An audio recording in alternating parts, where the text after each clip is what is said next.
doute, je dirais. Cette conférence de presse était l'occasion pour le technicien français de donner la liste des 23 joueurs qui affronteront les Scorpions de Gambie les 26 et 30 mars prochains, mais aussi de faire le point sur sa mini-tournée effectuée sur le continent et en Europe. Je suis allé en France, en Angleterre, en Tunisie, au Portugal, au Maroc, afin de visionner certains joueurs qui ont déjà joué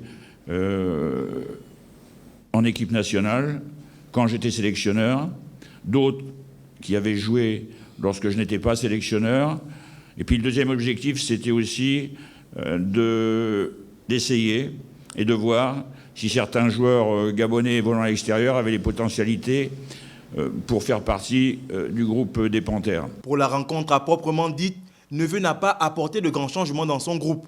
Si le sélectionneur pourra compter sur ses cadres, l'on note la présence de nouveaux venus et le retour d'André Biogo Poko. En tant que sélectionneur, comme vous savez depuis le début, j'ai l'habitude de sélectionner les joueurs que j'ai vus et que j'ai jugés potentiellement solides et qui seront un apport pour la sélection. Par rapport à Poku, il a eu une période effectivement où il a été blessé. Ça lui demande une rééducation assez importante qu'il a effectuée en France.